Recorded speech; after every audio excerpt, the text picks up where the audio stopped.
Hi there guys, I'm Nikhil from GreedyTech and this is a review of the Coolpad Cool 3 Plus. By the way guys, I have already made the unboxing video, link for that is in the description. Check that out for more information about physical overview and the complete specifications.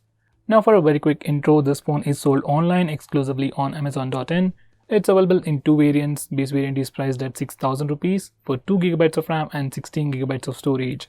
Next variant is priced at 6,500 rupees for 3GB of RAM and 32GB of storage. It is available in two colors, cherry black and ocean blue, and we have the ocean blue color. And it does look quite premium and unique, like there isn't any other phone in this price segment that looks as cool as this phone. So if you want a quick suggestion, this is the color I would suggest you to get. Now with that said, let's dive into the design and build. This phone has a complete plastic build. On the back it looks like it is made of glass, but it's actually just a plastic back panel with a super reflective coating with a two-tone gradient finish. It does look quite flashy, it even has a mirror finish, so it's a huge fingerprint magnet and super reflective. It's also super slippery, so I would suggest you to use the phone with a case. By the way, you also get this free case inside the box. Now back to the phone. This phone weighs 135 grams and has a thickness of 8.2 mm. In hand it feels kinda sleek and pretty lightweight. Recently I didn't use many phones in this form factor, so it's pretty lightweight. Now the weight distribution isn't that great, but because of the lighter body, it doesn't feel all that heavy. Overall, in terms of design and build, I really don't have any complaints. It fits pretty comfortably in the hand, buttons are easily accessible and have a nice clicky feel to them. Now for the hardware department, this phone comes with all the basic sensors, including a fingerprint scanner, but it is missing compass and gyroscope.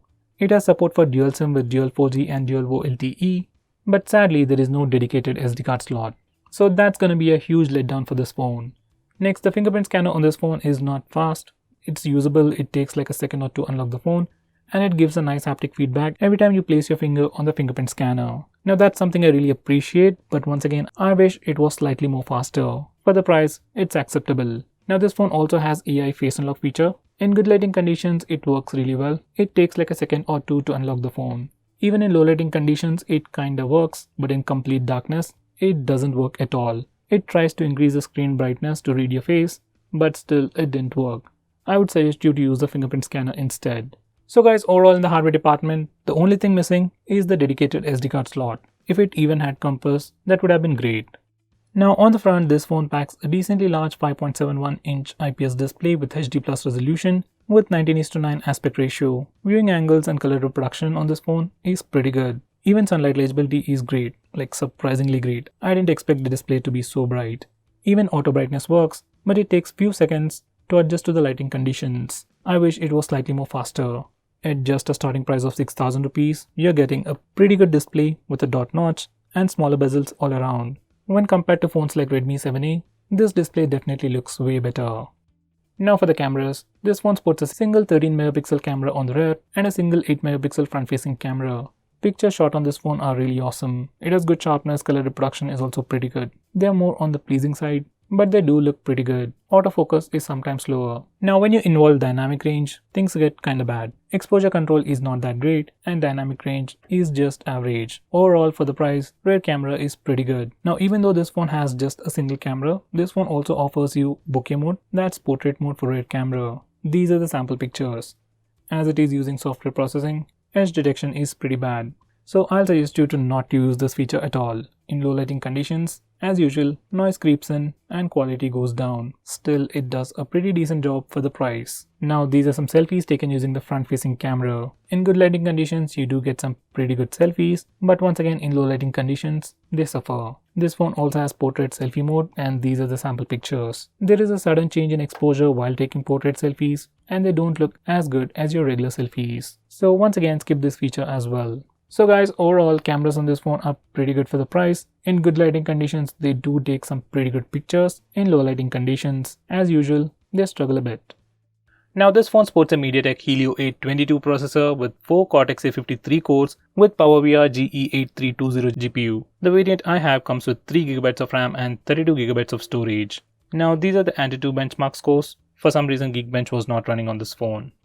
Now this is the same processor seen on the Redmi 6A which was launched like 6 months ago, and the performance on this phone is pretty decent. When I first unboxed this phone and tried to use it, it was pretty slow. It was trying to install some applications in the background and it lagged a lot. but once it finished downloading stuff and updating all the applications, everything went pretty smooth. It is obviously not buttery smooth like other costly phones. For the price, it was pretty smooth and I didn't notice any major lag. Even the memory management was pretty good.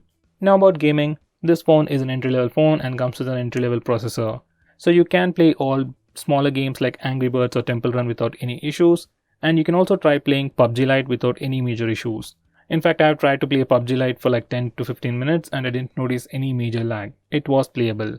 And in those 10 to 15 minutes, I didn't notice any major heating issues. It did get warm, but that's manageable. So overall, performance on this phone is pretty decent for an entry-level phone.